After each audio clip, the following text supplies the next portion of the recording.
Assalamualaikum warahmatullahi wabarakatuh. Pelutus yang berbahagia bertemu kembali di Hasdin Mundika Channel. Kali ini sebuah informasi menarik datang dari Ketua Majelis Syuro Partai Umat, yaitu Profesor Dr. Amin Rais, yang mengatakan bahwa untuk pencapresan di tahun 2024 nanti, Partai Umat melakukan seleksi dan kriteria-kriteria yang amat ketat. Seorang capres yang akan dipilih dan akan diusung atau didukung habis-habisan oleh Partai Umat, yaitu capres yang benar-benar mengerti persoalan kebangsaan saat ini dan ke depannya. Seorang capres yang mempunyai kualitas yang mampu membawa bangsa Indonesia ke arah kemajuan dan kesejahteraan. Profesor Amin Rais mengatakan bahwa jika masih ada capres selama ini yang mungkin dikatakan banyak dari sisi pencitraan, menggendong anak, kemudian membagi-bagikan sepeda, dan masuk keluar got, dan mungkin di tahun 2024 capres-capres seperti itu mungkin tidak akan dilirik oleh Partai Umat dan pendukung-pendukungnya yang makin mencor saat ini. Karena itu dalam Rakernas yang akan dilaksanakan di Pulau Gede pada tanggal 13 Februari ini sampai tanggal 15, Partai Umat mengundang 3 capres yang sudah digadang-gadang oleh beberapa partai dan juga oleh lembaga-lembaga survei maupun media. Yaitu yang pertama yang mencor saat ini, yang pertama yaitu Anies Baswedan, kemudian menyusul Gatot Nurmantio yang mungkin juga belum kelihatan partainya, dan yang ketiga yang paling mencor yaitu Prabowo Subianto. Jadi ada 3 kriteria, ada 3 calon yang disiapkan oleh Partai Umat untuk didukung penuh, dan itu mungkin akan diundang pada saat Rakernas Partai Umat, yaitu yang berlangsung pada tanggal 13 hari ini sampai tanggal 15 Februari yang akan datang, sekitar 2-3 hari. Jadi capres-capres tersebut akan diundang oleh Partai Umat untuk memaparkan visi dan misinya, untuk menjelaskan bahwa bagaimana dan mengurai persoalan-persoalan kebangsaan saat ini, sehingga bisa membawa bangsa Indonesia keluar dari berbagai persoalan, bisa membawa Indonesia pada kemandirian. Jadi ketika capres yang diundang oleh Partai Umat, yaitu betul-betul capres yang mempunyai rekam latar belakang dan latar belakang yang jelas, kemudian mempunyai kualitas yang cukup baik. Seperti kita ketahui bahwa Rashid Anies Baswedan seorang profesor doktor, seorang akademisi yang juga sudah cukup paripurna baik jabatan beliau di pemerintahan, yaitu setelah menjadi gubernur DKI Jakarta. Kemudian dari sisi pendidikan, beliau adalah bekas rektor Paramadina, kemudian mengenyam pendidikan juga yang tidak abal-abal, yang luar biasa, yaitu seorang doktor atau profesor doktor.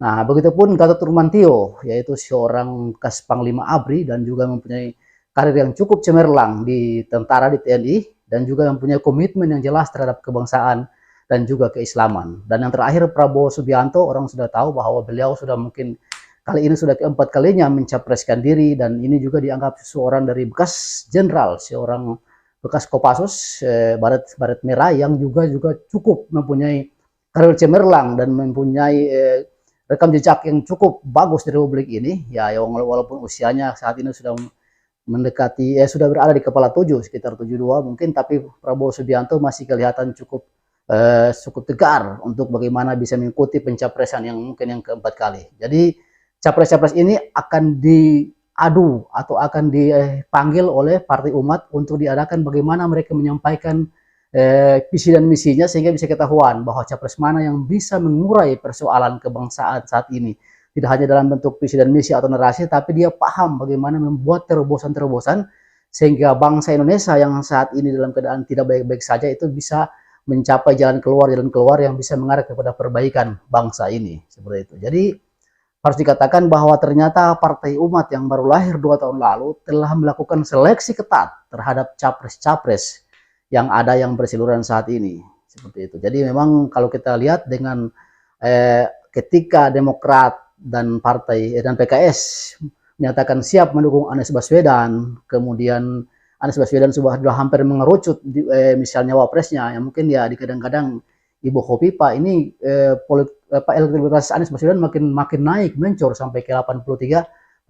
Ini dibuat dalam kanal YouTube Karni Ilyas, itu yang mengatakan bahwa polling ILC itu mengatakan elektabilitas Anies Baswedan itu sampai ke 83%, sementara Ganjar jatuh di bawah 10% ke bawah, seperti itu. Jadi Kita juga tidak hanya berharap pada polling-polling dan survei-survei, tapi kita harus tahu bahwa kualitas calon presiden itu betul-betul tidak dibuat-buat, betul-betul punya rekam jejak yang jelas, punya kemampuan, punya kualitas, punya jaringan luar negeri yang bisa membawa Indonesia pada perbaikan-perbaikan. Nah, pilihan Partai Umat kali ini sudah cukup tepat ketika menjatuhkan kriteria kepada 3 sosok, kepada 3 tokoh, yaitu Profesor Rashid Anies Baswedan, kemudian kepada bekas Panglima ABRI Gatot Nurmantio, dan juga Prabowo Subianto. Semoga ketiga calon ini yang juga akan diundang pada Rakernas Partai Umat ini juga bisa memaparkan visi dan misinya, juga bisa memperlihatkan kemampuan mereka kepada khalayak ramai, karena mereka mungkin akan disebarkan dengan pidato-pidato mereka dan bagaimana narasi-narasi mereka.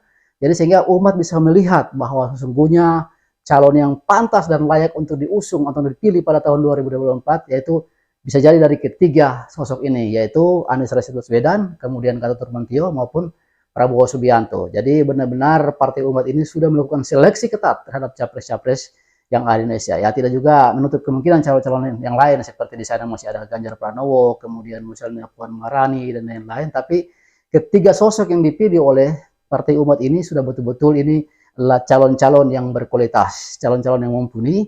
Semoga umat Islam atau umat-umat yang lain bisa melihat bahwa kriteria yang disematkan oleh Partai Umat kepada 3 capres ini betul-betul sudah sangat pas, sudah sangat memenuhi kriteria sebagai seorang calon pemimpin bangsa, calon pemimpin nasional. Sehingga tadi Profesor Amin Rais mengatakan kita mungkin sudah harus meninggalkan pemimpin yang penuh dengan misalnya pencitraan, yang hanya bisa menggendong anak, kemudian membagi-bagikan sepeda, masuk ke luar got gitu, kemudian membagi-bagikan uang di tengah jalan itu, sehingga banyak orang-orang sampai berkerumun, berjumpitan memperebutkan yang seperti itu. Itu tidak bagus ke depannya, walaupun mungkin sudah terjadi, ya kita benahi. Nah, semoga ketiga calon ini yang dipilih oleh Partai Umat tidak seperti itu, terutama Anies Rashid Baswedan.